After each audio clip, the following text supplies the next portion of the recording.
Vamos a terminar el ciclo de tecnología para todo y para todos de este año, y tenemos con nosotros a Elena Ibáñez. Elena Ibáñez es una profesora de investigación del CSIC. Hemos intentado al hacer el programa que hubiera un equilibrio entre la universidad, el consejo, la empresa, y creo que lo hemos logrado. Hemos tenido un programa equilibrado, y siempre no he perdido de vista el tema que ocupa el ciclo. Pues deciros que Elena Ibáñez trabaja en un centro del que os va a hablar ahora, que es el CIAR. Es un centro de investigación en ciencia de los alimentos que se ha creado recientemente en la Universidad Autónoma de Madrid. Ella se doctoró allí, ella es química, se doctoró en la Universidad Autónoma. Después ha investigado en Estados Unidos, ha investigado en Utah y también en la Universidad de California, Davis. Después ha vuelto a España y después de pasar por el Instituto de Fermentaciones Industriales está ahora en este centro. Como ya hemos comunicado, pues es autora de numerosas publicaciones en revistas internacionales de calidad, varias patentes, tiene un currículum que la avala. Entonces nos va a presentar hoy su conferencia sobre este tema, un término, la Fudomi. Fudomi es un término que han propuesto su grupo de investigación, entonces nos va a explicar en qué consiste y qué aplicaciones. Sin más, agradeceros también vuestra presencia y sin más os dejo con... Y bueno, antes de empezar, que muchísimas gracias a todos por estar aquí, y realmente sí que espero poder dar una idea de lo que es este término, de lo que es Fudómica, sobre todo para qué sirve, si realmente nos puede servir para algo, desde el punto de vista de responder a nuevas cuestiones que van surgiendo en el mundo de la alimentación. Lo primero que quería era, os voy a poner un vídeo institucional, dura muy poquito, de presentación del nuevo centro para, bueno, pues, sí, vale. Ay, perdón. Es que, bueno, estas cosas normalmente siempre pasan, pero lo solucionaremos rápidamente.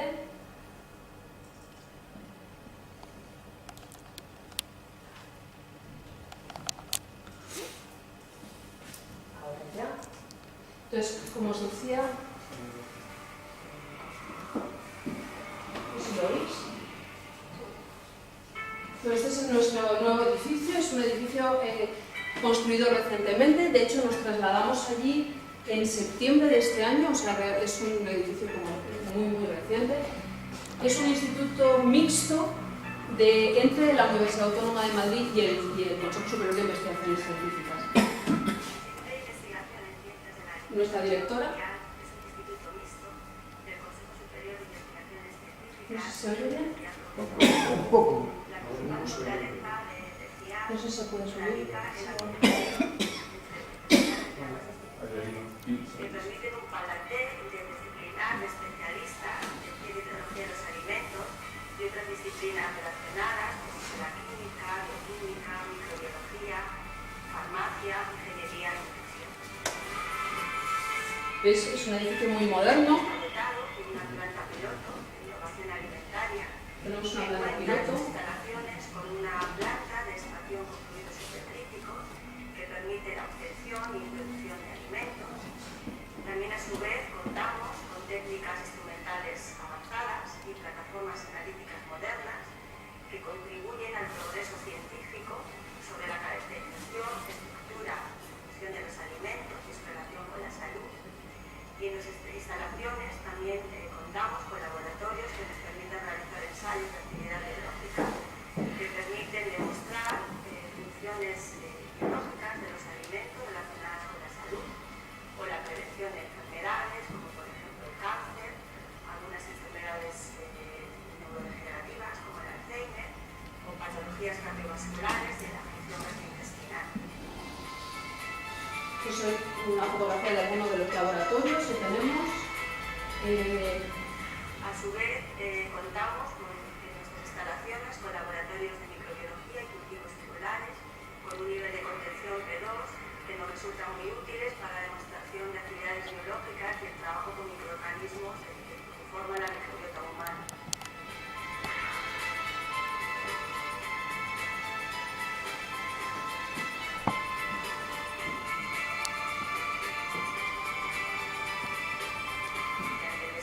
Investigación científica de excelencia, llegar a tener un mejor conocimiento, una mejor comprensión de cómo los alimentos ayudan a mejorar nuestra calidad de vida o a mantener nuestra salud, incluso a la prevención de ciertas enfermedades. Como podéis ver, es un edificio de un gran diseño, un edificio muy bonito. A veces no es tan práctico, porque os puedo asegurar que el frío en invierno y el calor en verano es algo que vamos a sufrir. Pero bueno, digamos que tenemos ahora mismo y en este centro todas las herramientas para poder hacer una investigación de calidad y hacer una investigación en alimentos.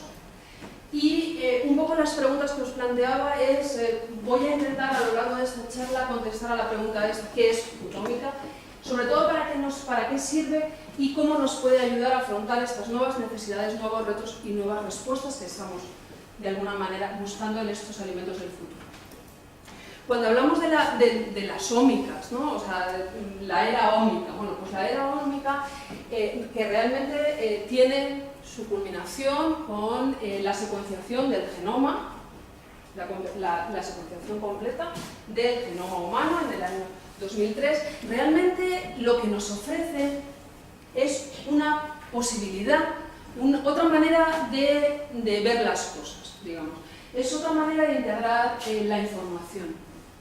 Realmente, esta era ómica lo que nos ha ofrecido es una nueva forma de entender y manejar la investigación disponible. O sea, vamos no tanto a buscar el nivel de detalle de lo que sabemos, sino a intentar integrar la información de una manera mucho más global. Y por tanto, utilizamos este sufijo oma, que significa conjunto de. ¿De acuerdo? O sea, nosotros, cuando tratamos del genoma, pues el conjunto de los genes.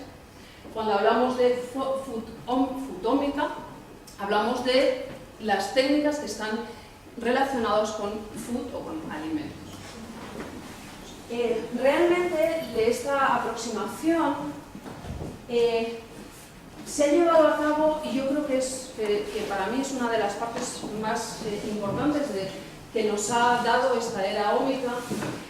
Se ha conseguido a través de trabajos en equipos multidisciplinares, multinacionales, con una importante financiación y que han ido dirigidos hacia un bien común, es decir, hacia un beneficio global. Ya no es tanto la investigación para ponerme las medallas, ¿de acuerdo? O para que alguien se las ponga, no es tanto la investigación de un único grupo, sino que ha supuesto la creación de grandes grupos de muchísimos países que han trabajado codo a codo, unidos para obtener esa secuenciación del genoma y que además lo han puesto a disposición de la comunidad internacional. ¿De acuerdo? Entonces, es realmente pues, como otro concepto. ¿Y qué nos puede implicar eso a nosotros en relación a los alimentos del futuro, ¿no? Bueno, ¿cuáles son los retos actuales en la ciencia y tecnología de alimentos? Bueno, ya no vamos tanto a determinar si un alimento tiene un determinado compuesto, sino que ya vamos a una aproximación global a la seguridad, calidad y trazabilidad de alimentos. Es decir, queremos saber que un alimento es seguro, queremos asegurar que este alimento tiene calidad y saber de dónde procede, y también queremos conseguir la trazabilidad, es decir, saber en todo momento dónde ha estado este alimento. También otro reto es el desarrollo, producción y monitorización de nuevos alimentos, y ahí estamos hablando, por ejemplo, de los alimentos transgénicos, ¿vale? Uno de los ejemplos que os voy a contar tiene relación con la monitorización de estos nuevos alimentos transgénicos. Y ya en el campo de los alimentos y su relación con la salud, los retos actuales son, bueno, pues demostrar con base científica la funcionalidad, o sea, de los distintos alimentos. Es decir, que los alimentos pueden servir para mejorar la salud y prevenir enfermedades, pero demostrado científicamente, que eso es uno de los pasos, digamos, que estamos intentando dar, pero realmente hay muy pocos alimentos que hayan demostrado con base que pueden denominarse alimentos funcionales, o sea, que realmente sirvan para mejorar nuestra salud. Esta de intentar estudiar y entender los efectos, o sea, qué interacción tienen los nutrientes o distintos compuestos que pueden estar presentes en los alimentos con nuestros genes y su efecto sobre la salud. Esta es una ciencia, una disciplina que se denomina nutrigenómica. Y también entender las diferentes respuestas de los individuos a una misma dieta. Porque alguien, pues, dos personas toman el mismo alimento, uno engorda, el otro no engorda. O dos personas toman el mismo alimento, supuestamente saludable, a uno le produce un beneficio y a otro no. Y eso es la nutrigenética. Para todos estos retos, para todas estas nuevas necesidades, bueno, pues hay una nueva respuesta. Nosotros proponemos Foodómica, que, como bien ha dicho Jesús, es un término que hemos propuesto nuestro grupo de investigación por primera vez y que hemos definido como una nueva disciplina que, empleando técnicas ómicas, ahora voy a lo de las técnicas ómicas, investiga los alimentos, incluyendo sus múltiples conexiones con la nutrición y la salud.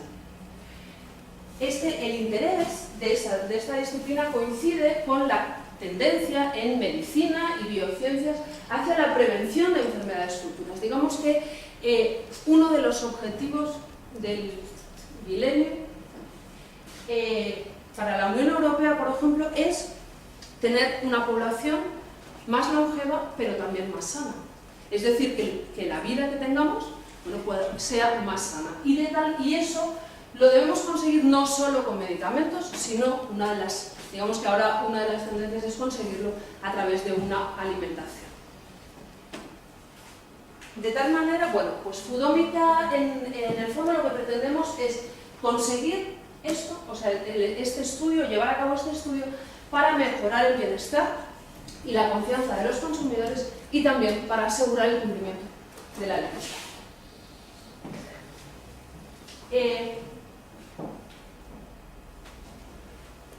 Foodómica, con este objetivo que os acabo de comentar, realmente, ¿qué engloba? Bueno, pues engloba una parte, no sé si se ve muy bien, ¿no? Engloba una parte que corresponde a la ciencia de alimentos, es decir, al estudio de la calidad de alimentos.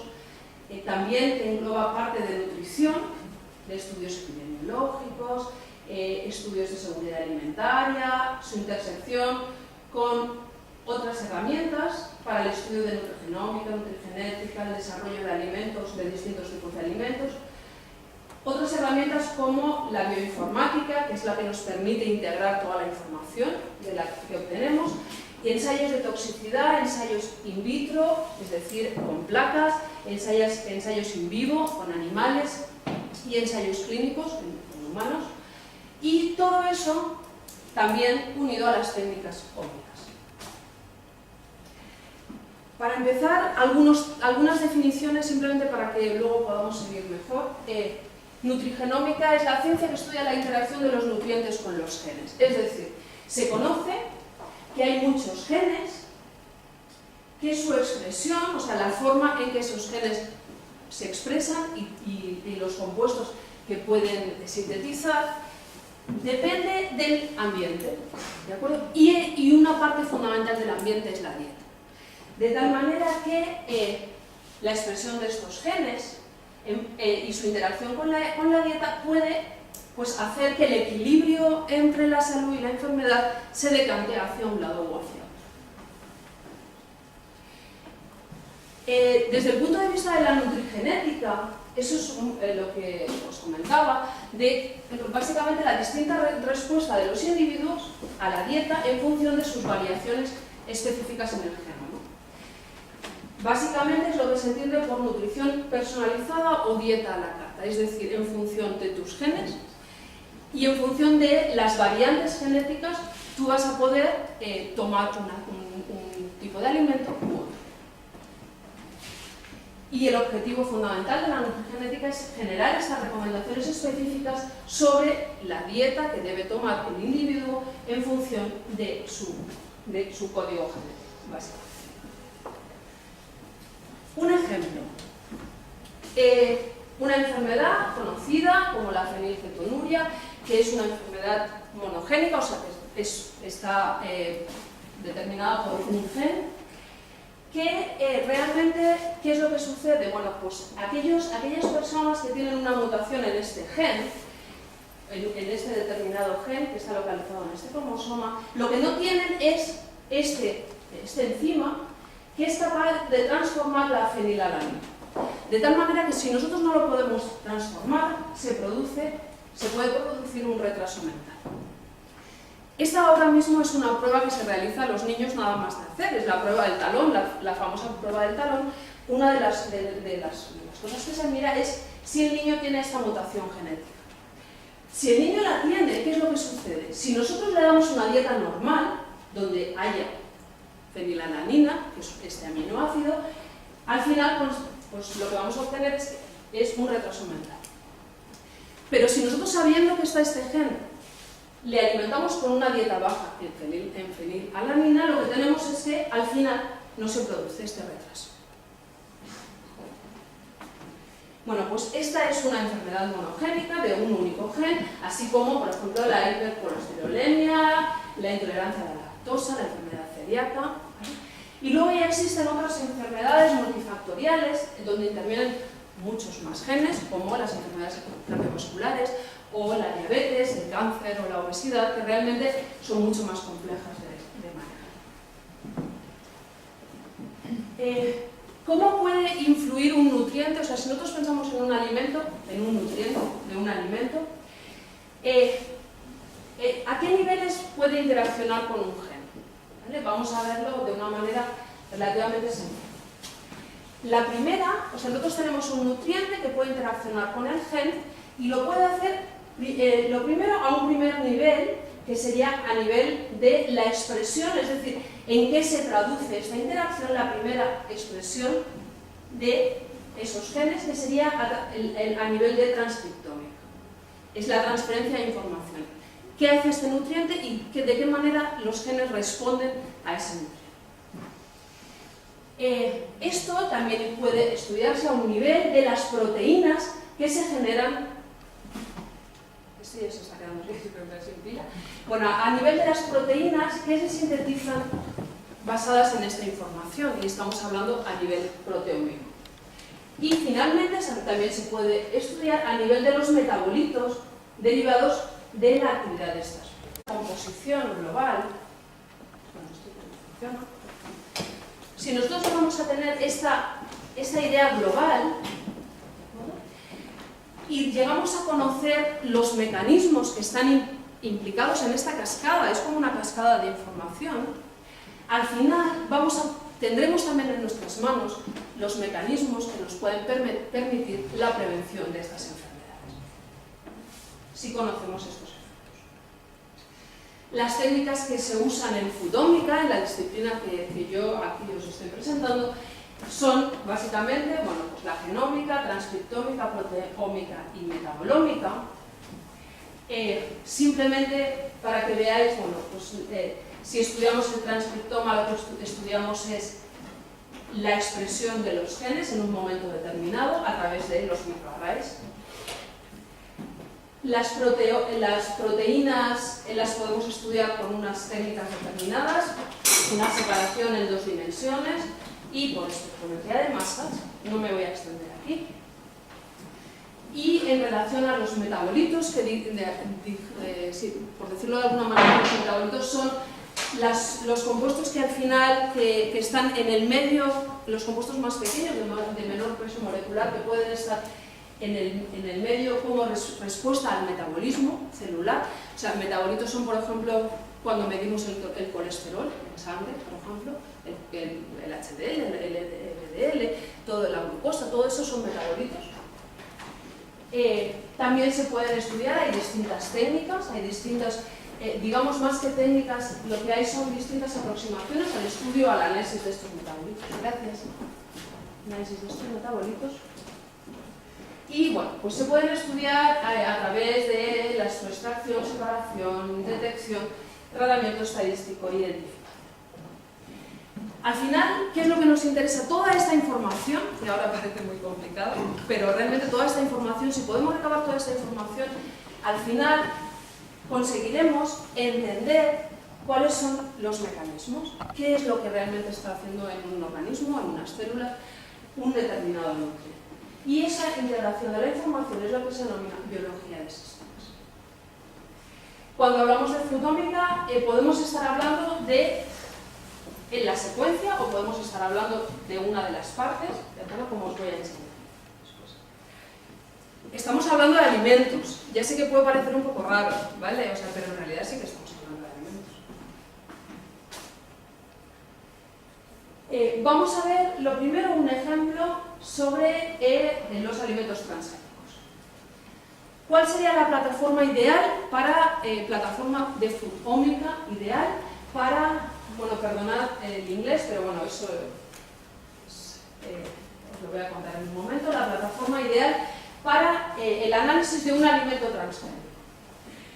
Siguiendo la secuencia que os he presentado, un alimento transgénico, podríamos estudiar la expresión de los genes, la expresión de las proteínas, de los metabolitos, integrar todos los datos que proceden de cada una de estas partes, con la idea de obtener biomarcadores, o sea, marcadores que nos indiquen que un alimento es transgénico, ¿de acuerdo? Sobre todo pensando en un alimento que nosotros podemos encontrar y que no está debidamente etiquetado. Deberíamos ser capaces de encontrar estos marcadores que nos digan que este alimento es transgénico y por tanto tiene que estar etiquetado como tal alimento transgénico.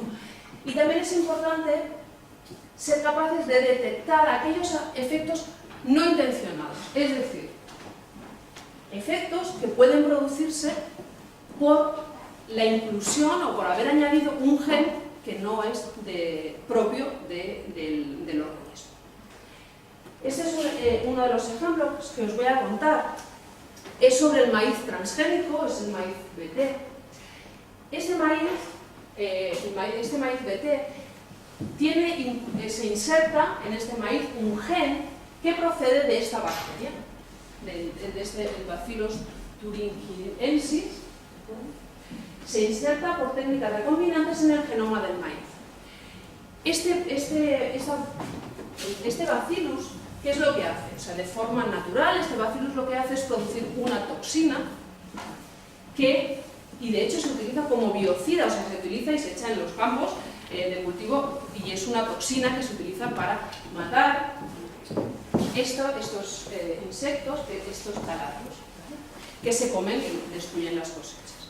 Entonces lo que se hace es que, bueno, pues de este bacillus se ha encontrado el gen que es capaz de producir esta toxina, ¿de acuerdo? Y este gen se introduce en el maíz. De tal manera que, ¿qué es lo que sucede? Bueno, pues el maíz es atacado por esta plaga, el bicho, el taladro, se come el maíz y se muere. Y eso es por efecto de esta toxina. Y este es un efecto intencionado, es decir, nosotros estamos incluyendo este gen para que produzca este efecto, ¿vale?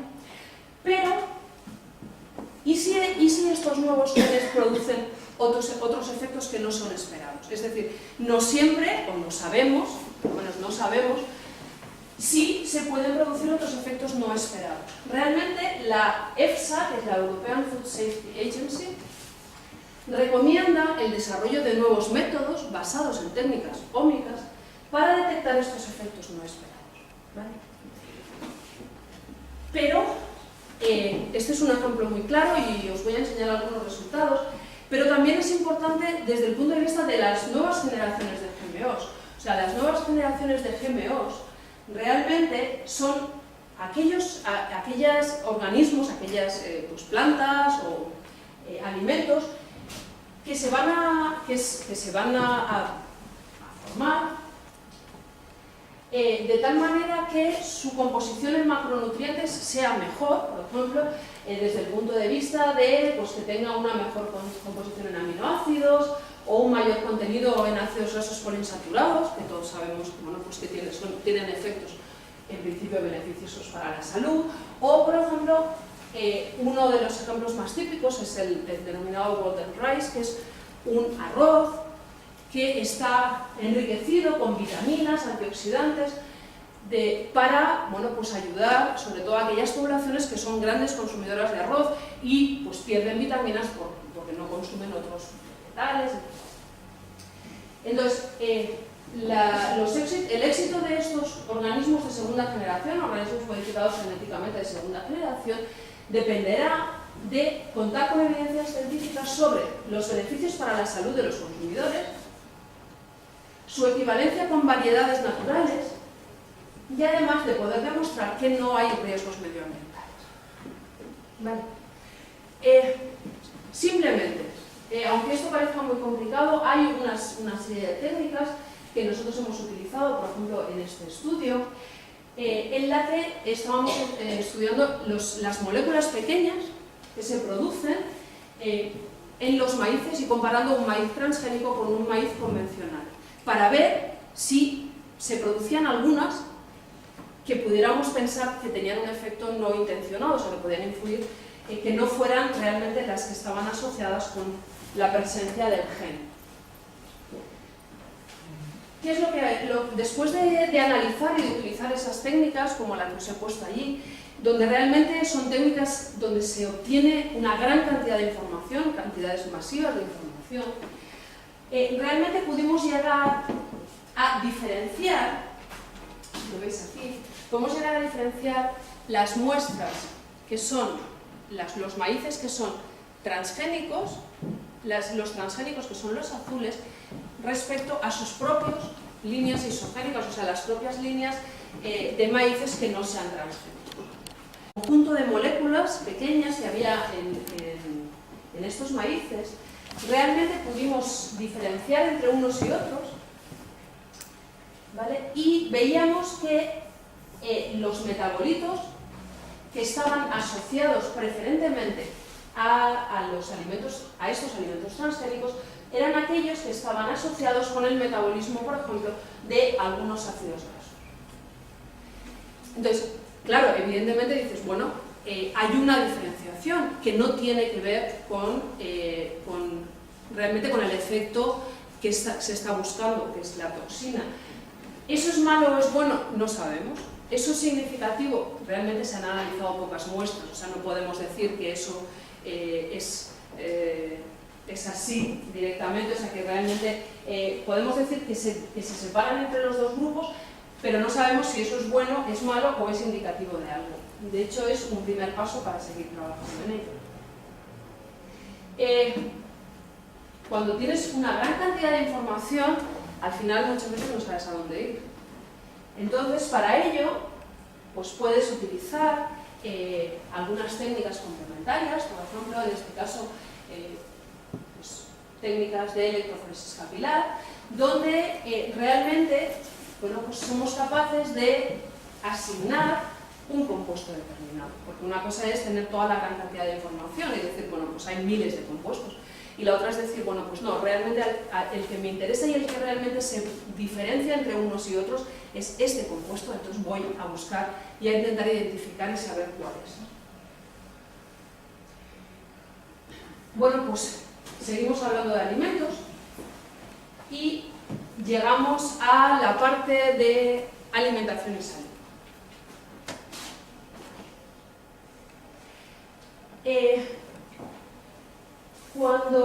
Cuando hablamos de alimentos y salud, realmente, si nosotros queremos producir un alimento saludable que pueda llegar al consumidor, tenemos un largo camino para recorrer.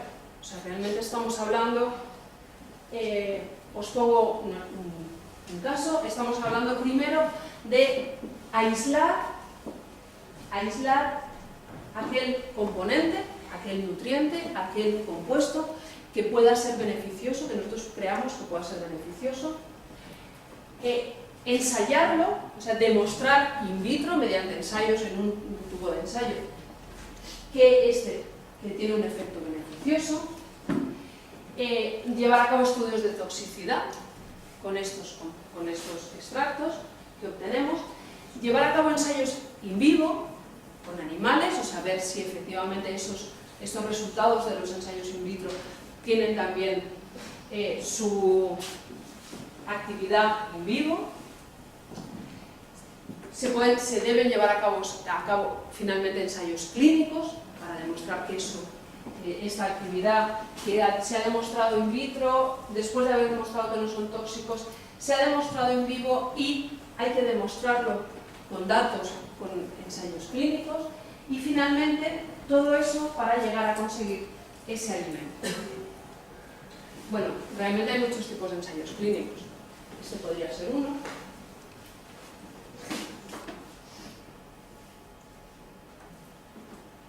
Pero yo os voy a enseñar luego. Bueno, ¿cuál sería la plataforma ideal de Foodómica para investigar la actividad biológica de los alimentos funcionales? Nosotros deberíamos tomar muestras biológicas, estamos hablando de muestras de plasma, muestras de orina, de fluido cerebroespinal, dependiendo del tipo de patología que estemos estudiando, o fracciones celulares, y, así como os he enseñado en el caso de los alimentos transgénicos, pues estudiar la expresión de los genes, la expresión de las proteínas, la expresión de los metabolitos, integrar los datos y al final llegar a comprobar que estos efectos beneficiosos para la salud existen, están, y además están basados en datos científicos, o bien para el descubrimiento de nuevos biomarcadores. Básicamente, esto, que es esta aproximación, que básicamente en muchas industrias alimentarias lo que se pretende es llegar a conseguir estas alegaciones de salud, o eso para incluir en los alimentos y decir, este alimento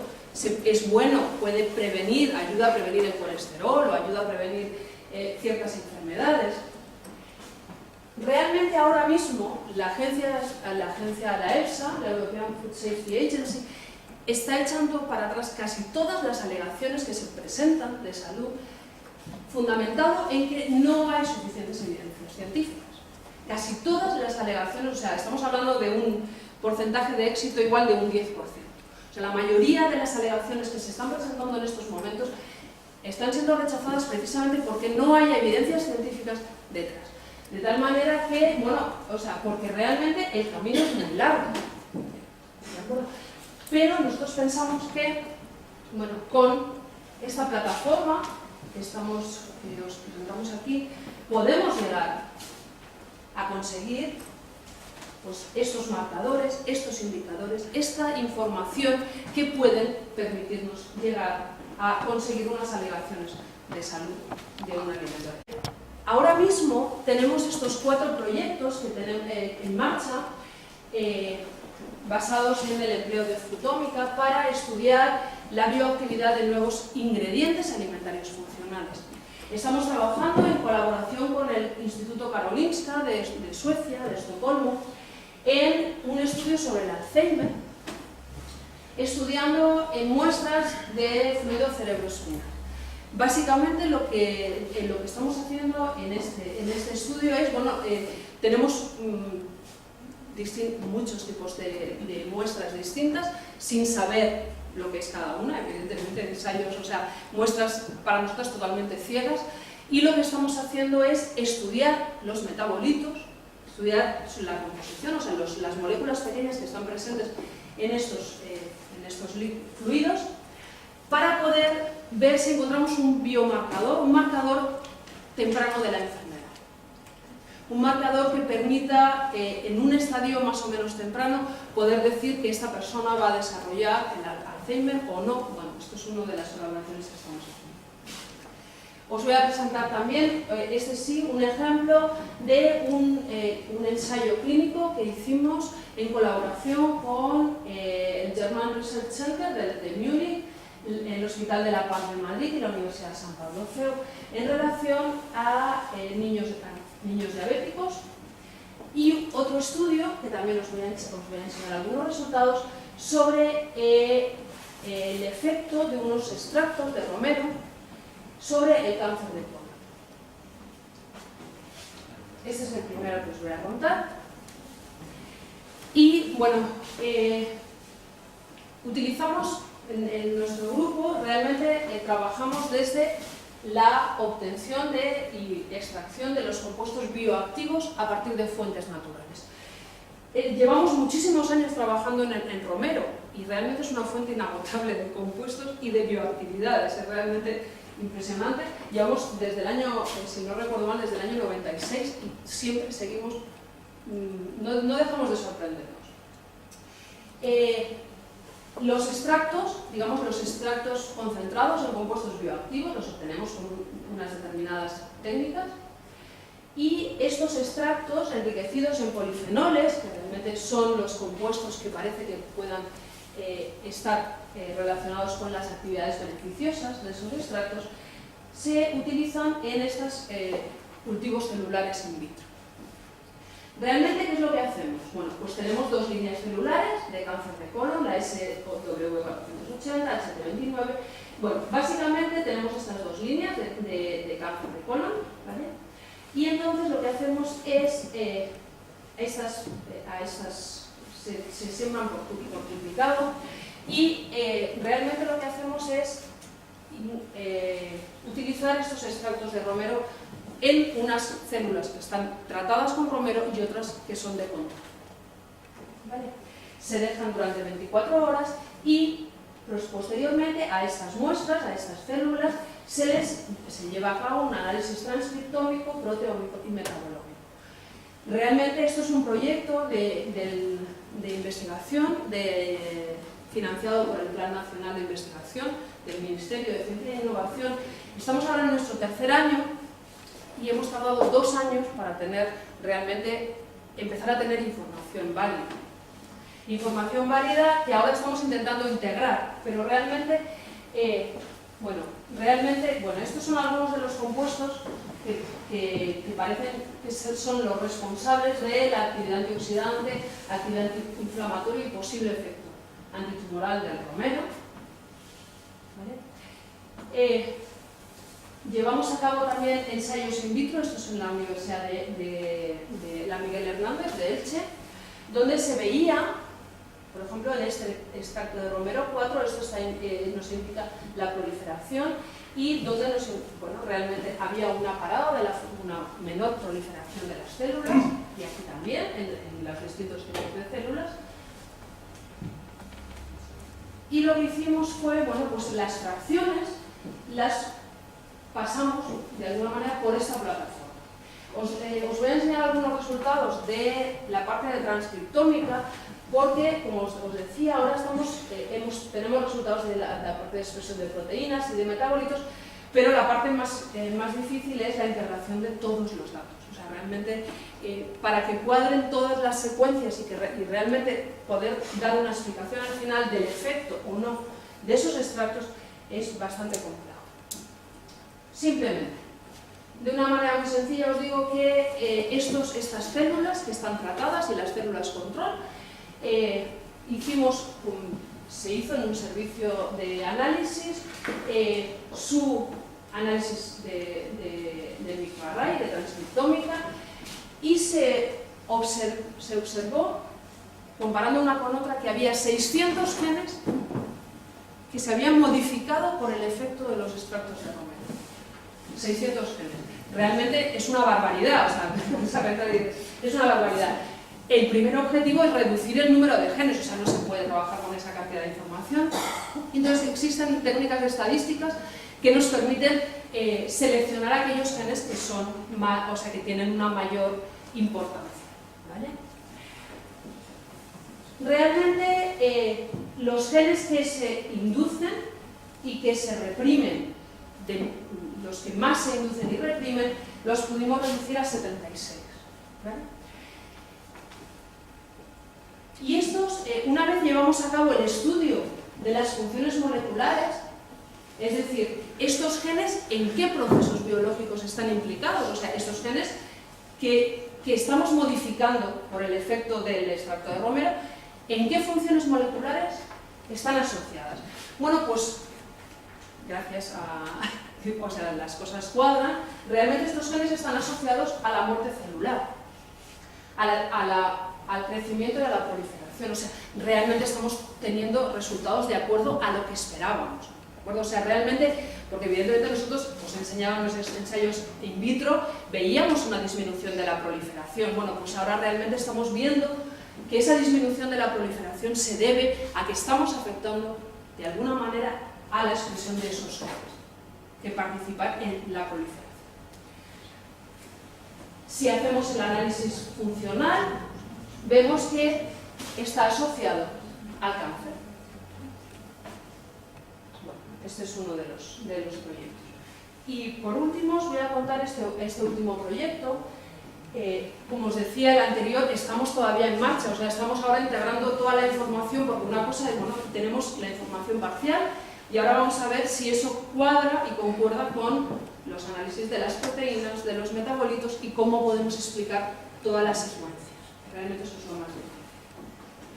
En el caso de los niños diabéticos, bueno, eso también fue un proyecto que lleva marchando, pues como, no os exagero, podría deciros que 6 o 7 años. El objetivo del proyecto era estudiar el efecto funcional de extractos de romero, obtenidos mediante unas técnicas de fluidos supercríticos y enriquecidos en el compuesto que supuestamente es el que tiene mayor actividad antioxidante, con el fin de incorporarlos a la dieta y reducir ciertas patologías asociadas a la diabetes infantil tipo 1. ¿Cuáles eran las hipótesis? Bueno, lo primero, los alimentos funcionales, como os decía, debemos ser capaces de demostrar su eficacia real en los alimentos y además consumidos como parte de la dieta.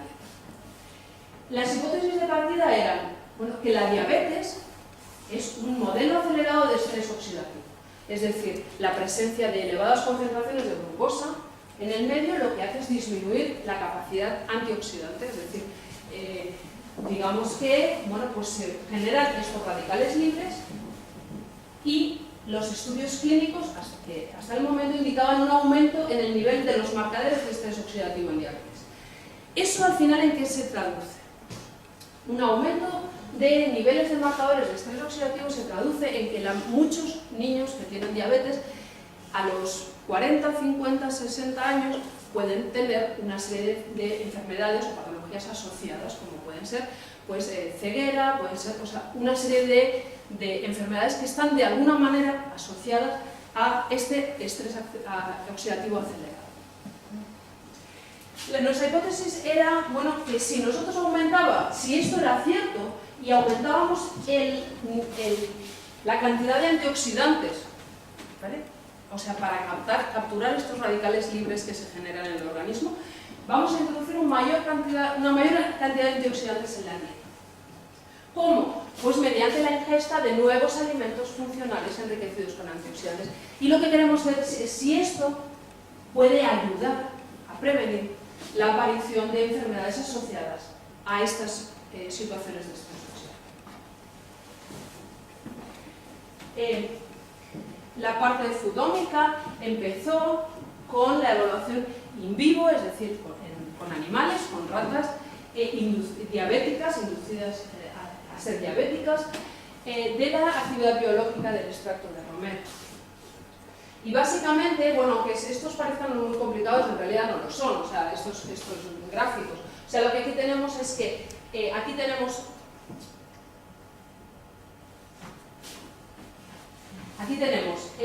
las ratas control, es decir, las ratas que no tienen ningún tipo de enfermedad, tratadas que comen romero, ¿vale? Las ratas control que comen placebo, o sea, un vehículo, y como vemos están aquí, bueno, pues bastante juntas, ¿vale? Y las ratas diabéticas, en cambio, fijaos cómo se separan los dos grupos, es decir, hay un grupo de ratas diabéticas que toman el placebo, o sea, el vehículo, y realmente cómo se separan. O sea, hay una diferencia importante entre estos dos grupos, que son, este es el de las ratas diabéticas tratadas que consumen romero. Al final, lo que se deduce, esto es un gráfico muy simplificado, pero lo que se decía es que parecía que había un mayor control metabólico en las ratas tratadas con romero. Después de eso se llevaron a cabo estudios de toxicidad para saber la cantidad de si el romero además no era tóxico, o sea, se podía consumir, hasta qué cantidades, etc. Y se llevó a cabo también un ensayo de intervención dietética en niños con diabetes tipo 1. Esto fue un ensayo que se llevó a cabo en el Hospital Universitario de La Paz, en el Servicio de Endocrinología Pediátrica de La Paz, y simplemente aquí os pongo, o sea, para que veáis todo lo que supone, o sea, solicitud del ensayo clínico en febrero del 2007, modificaciones, aclaraciones, aprobación en julio, empezamos a reclutar pacientes en octubre, se inició el ensayo clínico en enero del 2008 y acabamos el ensayo clínico en enero del 2009, era un ensayo que duraba un año. Y todavía llevamos 2 años tratando los datos que hemos conseguido y seguimos. O sea, realmente es, si quieres realmente demostrarlo con base científica, es bastante complejo. Básicamente nos centramos en la parte metabolómica y simplemente, bueno, pues deciros que investigamos el efecto de un tratamiento con un ingrediente funcional, antioxidantes naturales de romero y ácidos grasos poliinsaturados omega 3 durante 12 meses en la diabetes en un grupo de 50 individuos, niños entre 6 y 10 años, niñas entre 6 y 9 años. Se incorporaba, era un alimento que se les daba como parte de su dieta y en principio estaba, bueno, lo llevaban los médicos del hospital del Servicio de Endocrinología Pediátrica de La Paz y realmente, bueno, pues era un producto cárnico que se les tenían que consumir una cantidad determinada durante 2 o 3 días en semana, durante una cantidad determinada. Pero en principio no era para sustituir ningún otro tipo de alimento. Se hicieron 3 grupos, los niños diabéticos que consumían el producto, los que no lo consumían y los niños sanos. Para poder consumir. Los niños sanos, que la mayoría eran hermanos de los anteriores, porque eran, o sea, desde el punto de vista de la organización familiar era bastante más fácil. Bueno, integración de los datos. ¿Qué hicimos? Bueno, pues realmente solo tomamos muestras de sangre, o sea, de plasma, al principio y al final del estudio, a tiempo 0 y a tiempo 12, porque no podíamos tener, o sea, no les podíamos hacer una extracción de sangre cada 3 meses, que era cuando iban a buscar sus productos y hacer toda la análisis. Pero sí hicimos toma de muestras de orina. ¿De acuerdo? Teníamos orina al tiempo 0, a tiempo 3, 6, 9 y 12 meses. Entonces, ¿qué es lo que hicimos? Bueno, pues se llevó a cabo el análisis metabolómico de orina, de plasma, utilizando distintas técnicas y estamos, como os decía, integrando los datos. Esta técnica, que es una técnica muy potente, esos análisis los hicimos en colaboración con este centro en Múnich, en Alemania, y simplemente mostraros algunas cosas. Por ejemplo, podíamos ver, o sea, esto es simplemente la clasificación, o sea, la separación que obtenemos cuando analizamos todos los metabolitos que hay, todas las moléculas pequeñas que hay, en la orina y en el plasma, en este caso es plasma. Entonces vemos aquí una separación, si os fijáis, entre el morado y el amarillo, bueno, ¿sí? Que simplemente es por cuestión de tiempo, es decir, a tiempo 0, a tiempo 12, el morado, es como que hay una evolución. Bueno, también los niños son un año más mayores. Entonces, además, pensad que en estos estudios no estábamos controlando la dieta, o sea, estábamos controlando que tomaran ese alimento, pero el resto de la dieta no era una dieta controlada. Entonces, bueno, digamos que había una separación por efecto del tiempo. Claramente, podíamos diferenciar los que eran diabéticos y los que no lo eran, lo cual es un buen punto de partida. Es decir, podíamos con estas técnicas, descartando los parámetros que utilizaríamos desde el punto de vista clínico para saber si son diabéticos o no, pues podríamos clasificar y decir, bueno, hay todo un grupo de diabéticos, ¿de acuerdo? Y un grupo de diabéticos que es además homogéneo, no se separan entre ellos, y el grupo de los pacientes que son sanos. Y ahí aquí podría haber una cierta clasificación, o sea, una cierta separación entre los grupos por efecto de la dieta, pero mucho no se ve. De todas maneras, pensad que aquí estamos mezclando, y ahora lo vamos a ver, los datos de a 0 y a 12 meses, o sea, mezclar los datos de 0 meses tampoco tiene mucho caso, porque nadie había tomado ningún alimento. Entonces, si analizamos solo a tiempo cero, lo que os decía, los niños diabéticos separados del grupo de los niños sanos. Es decir, esto era muy curioso porque hablándolo con los médicos ayer del Hospital de La Paz, los parámetros macro, o sea, todos los análisis bioquímicos básicos que hacían en el hospital, solo en aquellos parámetros relacionados con la diabetes, o sea, lo que eran proteínas glicosiladas y glucosa, o sea, solo en esos parámetros podían ellos distinguir que eran diabéticos, ¿de acuerdo?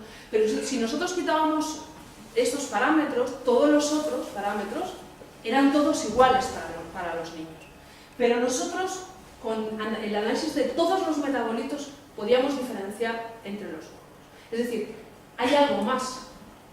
No solo son esos parámetros, hay algo más. Hay más metabolitos que son diferenciadores de un estado de salud igual. ¿Qué es lo que sucede a tiempo 12? Bueno, pues a tiempo 12, si os fijáis, aquí están los sanos y aquí están los diabéticos. Realmente hay un efecto. ¿Cuál? O sea, hay un efecto, hay un cambio. Los niños que toman el tratamiento, de alguna manera, hombre, muy optimista, pero de alguna manera parecen aproximarse a los sanos. Bueno, no lo sé. Si se aproximan, estamos todavía en estudio, digamos que se separan de los que no lo toman.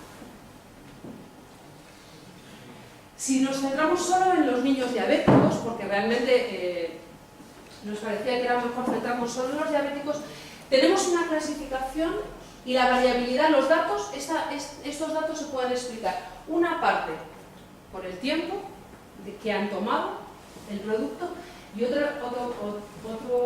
32% se puede explicar, o sea que los distintos niños, los distintos grupos se separan y parece que lo explica el efecto de tomar el producto. Pero estamos hablando de que se seleccionaron en un primer momento 1.253 compuestos, que muchos no eran conocidos, o sea, simplemente seleccionamos las masas, es decir, bueno, pues este es. Y de estos 1.253, solo 200 eran conocidos, o sea, estaban en bases de datos conocidas, bases de datos como por ejemplo el ATER o la base de datos del metaboloma humano. Realmente en el campo de la metabolómica hay muchísimos compuestos que todavía no se conocen. Y entonces de ahí sacamos una tabla de algunos metabolitos que podrían explicar esta separación entre los grupos.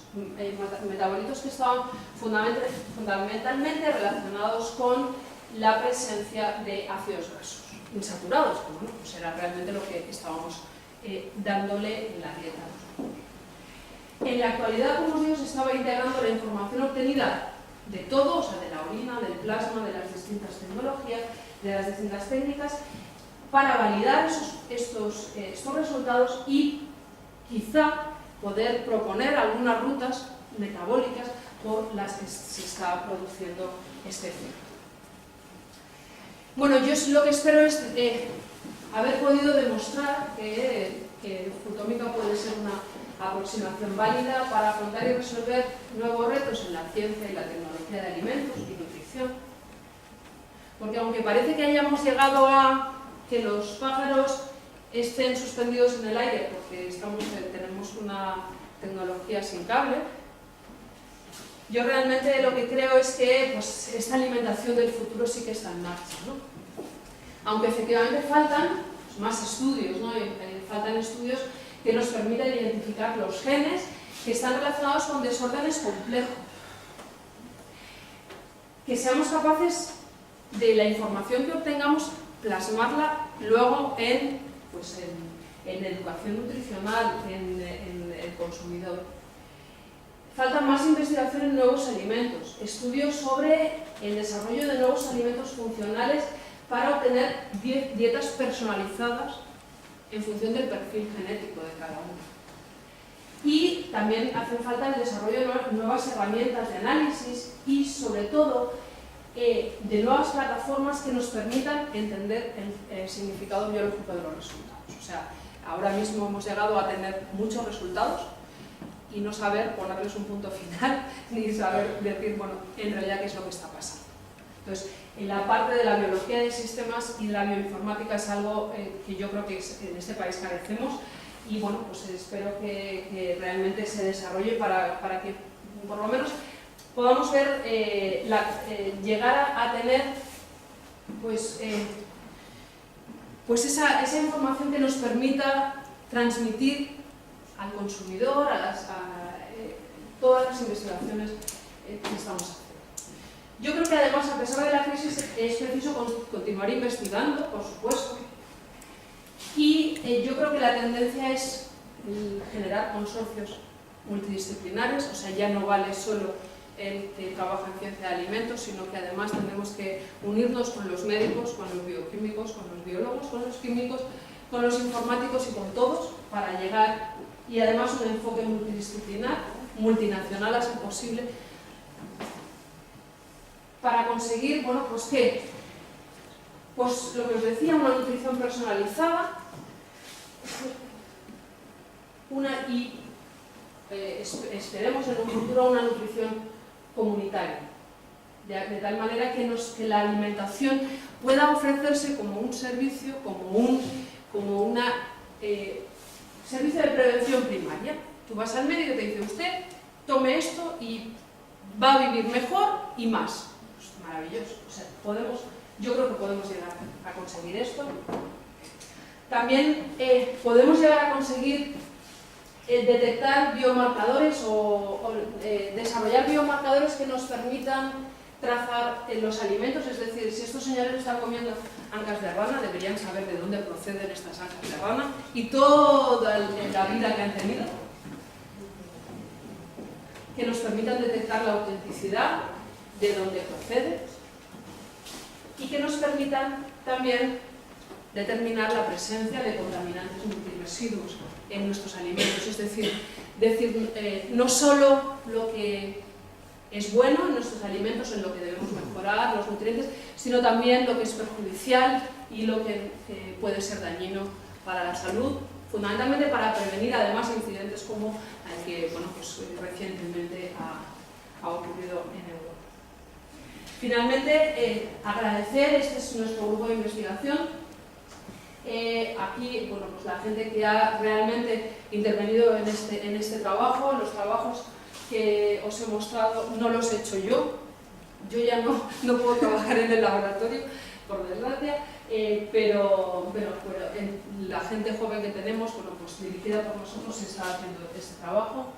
Nuestras colaboraciones internacionales, algunas de nuestras colaboraciones internacionales, más directamente relacionadas con esta presentación, y bueno, simplemente tomar una copa de vino y saludar. Muchas gracias.